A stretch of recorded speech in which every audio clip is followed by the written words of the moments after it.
Please subscribe my channel. I never thought I'd feel so embarrassed at my sister's engagement party. The lights were soft and cozy. Everyone's smiles looked practiced. My sister Emily laughed and told the guests I was just an administrative assistant at a courthouse in Seattle. A few people chuckled. Someone tapped a glass with a spoon. My heart felt heavy, but I kept silent.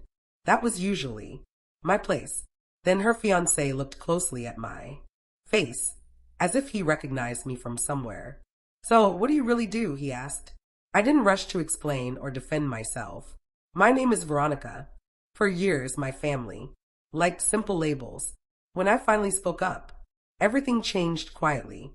"Before I continue, tell me where you're watching from: a cozy kitchen, a parked car, or a room that's finally your own. You're here with stories that feel like your own." My family has always preferred clear labels, the kind that wrap things up quickly. Emily was the standout one, driven, charming. Everyone leaned in to listen when she talked. I was the quiet one, dependable, the sister who worked at the courthouse. That short description stuck with me everywhere. Part 2, the label. At Thanksgiving dinners, birthday gatherings, or phone calls from relatives who hardly knew me anymore. "So, you're still doing admin work?" They'd smile like they were being nice. I'd nod. "Yes, still there." And just like that, the topic changed.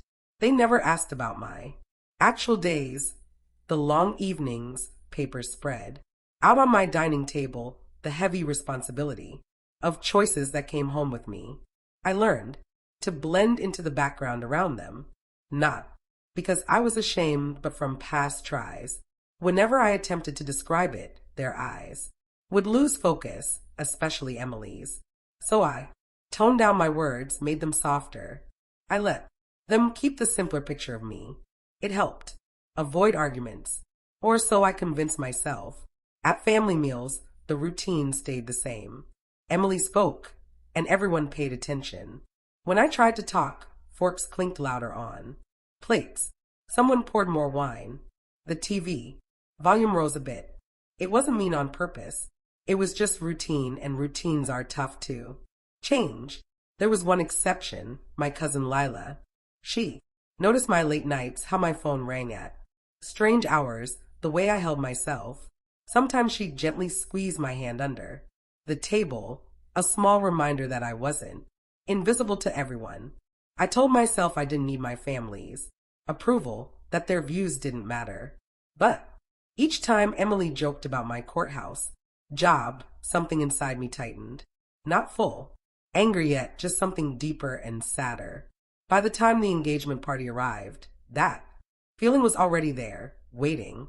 I knew how the evening would go. I'd arrive early, help out, and slip away before anyone noticed. That was my usual pattern. Emily's parties were always perfectly planned, fairy lights strung across the backyard in Portland, white flowers all around, a big banner with their names hanging high. I got there early as always. Before I could even put down my bag, Mom handed me some napkins. "Can you go pick up the extra drinks?" She was already walking away. No eye contact, no real question. Part 3, the question. I refilled the ice buckets twice and wiped a counter that nobody had touched. My shoes stuck a little to the sticky patio floor. I told myself it was okay. I was helpful, low-key, out of the spotlight. Then Emily arrived. She stepped out looking radiant. The diamond ring sparkled under the lights, drawing every eye. Guests crowded around right away. Compliments poured out. Phones came up for pictures. Laughter trailed her like a song.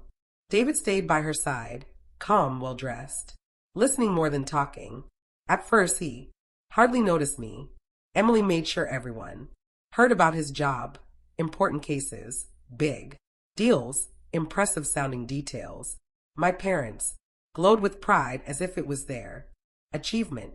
I stood off to the side with a drink I hadn't sipped, watching the familiar scene unfold. Then Emily spotted me. "Come over here," she called, motioning me closer. She put an arm around my shoulders and grinned big. This is my sister, Veronica. She works at the courthouse. People nodded politely, showing mild curiosity. She's just admin, Emily added with a laugh. Keeps everything organized, answers the phones. A couple of guests chuckled. That familiar warmth rose in my face. My old habit kicked in, smooth it over, stay quiet. I stared at my glass and took a deep breath. This wasn't new, it was just more public. But David didn't laugh. He was studying me, now really looking. His smile faded a bit, like pieces weren't fitting. Dinner was announced. We moved to the long table. I took a seat near the end, right where they expected me. Toast started. Emily lifted her glass again. Some people handle big cases, she said, nodding toward David, and some people answer phones. Her glance flicked my way. The table gave a soft laugh. Then David turned in his seat and looked directly at me. Hold on, he said. Veronica, what exactly do you do at the courthouse? The table fell completely silent. Every head turned. For the first time, the easy story had nowhere to hide. And the quiet showed me the usual pattern had cracked. If you were at that table, what would you do? Comment 1. Let them keep the safer story. Comment 2. Correct it once, even if it shakes everything. Nobody spoke at first. The fairy lights buzzed softly above. Plates stopped clattering. Forks hung in the air. I felt all those eyes on me. Part 4. The truth. The years of holding back pressed on my shoulders. I glanced at my hands. One thumb rubbed the edge of my glass. The wooden table felt cool and steady. In that moment, old memories flooded in. Every holiday where I set things up. Every meal where my job got reduced to one tiny phrase. Every time I stayed silent to keep things calm. I realized then I hadn't been shielding them. I'd been shielding the smaller version of me they liked better. Across the table, Emily's smile looked forced. Her jaw tightened as if she felt the change coming. Mom stared at her plate. Dad raised his glass halfway, then paused. David kept watching me, patient, not judging, just waiting. The old urge said, soften it, stay vague, shrink back. But a clearer feeling rose up, steady and strong. If I spoke now, the truth would come out. If I stayed quiet, the old story would stay. I sat up straighter and set my glass down. The small clink broke the silence. I didn't speak loudly. I didn't smile or over-explain. I said one simple word, judge. It landed gently, almost politely, but the air changed completely. Mom's face went pale. Her mouth opened, then shut. Dad blinked several times and carefully placed his glass down. Emily let out a sharp laugh. Oh my God, she said. Very funny. I didn't glance at her. I kept looking at David. He hadn't laughed or moved. His face shifted slowly, recognition clicking in. Judge, he repeated softly. Then his eyes grew wider. Veronica Harris, he said. The courthouse in downtown Seattle. Nobody breathed. You handled my case last year, he went on. The business dispute. The silence grew heavier. Emily turned to him, looking worried. What are you talking about? She's admin, she insisted. She answers phones. David didn't look at her. I know what admin work looks like, he said calmly. And I know what a judge looks like. He turned back to me. You were fair and straightforward. You really listened. Dad finally spoke. You're a judge. 3 years now, I answered evenly. Mom shook her head. But you said you were assisting. I was, I replied. At the start. Nobody ever asked what came next. That's when it sank in for them, not all at once, but gradually. They hadn't been tricked. They'd just been comfortable not looking closer. And the truth didn't shatter anything. It simply showed who'd never tried to see. Emily shoved her chair back. The leg scraped loudly on the stone patio. This is ridiculous, she said, her voice tense and protective. You let everyone think you were just admin. Who does that? I met her eyes directly for the first time. I didn't lie, I said. I stopped correcting. You. Her cheeks turned red. You waited until my engagement party to humiliate me. I shook my head once. You humiliated yourself, I said. I only answered a question that was asked. She turned to David. You knew and didn't tell me. David stayed seated, calm and thoughtful. I never connected Judge Harris to your sister. He said, you never mentioned her last name. You never let her talk. Part 5, the shift. That hit harder than anything I'd said. My uncle stared at the table and mumbled something low. Grandma reached over and gently held my wrist. I always knew, she whispered. You carry yourself differently. Emily stood fully now. Her chair wobbled, then settled. This is my night, she said. And you ruined it. I stayed seated and kept my voice even. I stayed quiet for years, I said. Until you mocked me in front of everyone. That was your choice. Her mouth opened, then closed. For once she had nothing to say back. David stood slowly. Emily, he started gently. She cut him off. Don't. You're supposed to support me. I'm supporting the truth, he said. And I can't ignore what I saw. Around the table, everything had changed. No. More laughs to save her. My parents sat stiff, stuck between old habits and new reality. Emily looked around and saw it. The attention had shifted. You think you're better than me now, she asked. No, I said. I just stopped acting smaller. Something flashed in her eyes, maybe fear.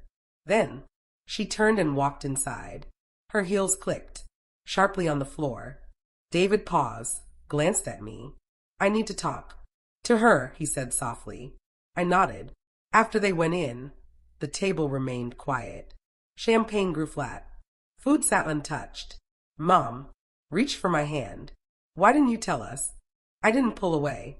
Every time I tried, I said you all looked away. Nobody argued. Something eased in my chest, not victory, just relief, like dropping a heavy load I didn't need to carry anymore. That night I didn't seek payback. I simply claimed my real place. Part 6, choosing peace. The next morning felt calmer than I expected. No anxiety, no replaying the scene. Sunlight filtered through the blinds. The city buzzed softly outside my apartment window in Denver. A bus hissed at the stop below. My phone was quiet for a while, something new. Then notifications came. Missed calls, long messages, quick apologies that didn't quite fit. I didn't reply right away. Around noon, there was a knock. David stood there, looking tired but sincere. We sat on opposite ends of my couch. Coffee cooled between us. He didn't defend her or make excuses. I can't forget it, he said. How she talked to you, how everyone allowed it. I nodded. Nothing more needed saying. I don't know what this means for us, he added, but I won't pretend it didn't happen. When he left, the apartment felt lighter, not empty, just honest. A few days later, Emily showed up. No makeup. Hair tied back simply. We didn't hug or argue.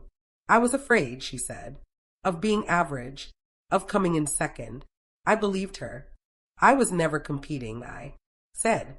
She nodded slowly, as if truly hearing it now. Nothing got fixed like magic, but new. Boundaries were there.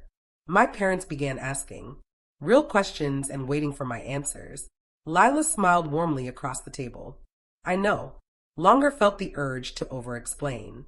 I once thought staying silent was kind. I was wrong. Silence showed people how much they could shrink me. I didn't step away to hurt anyone. I stepped into my own life. True peace arrived when I stopped trying to fit their old idea of me. If any of this rings true for you, you're not alone. Like, share, and subscribe for more stories of quiet strength. This is Echoes of Life, and more stories are coming.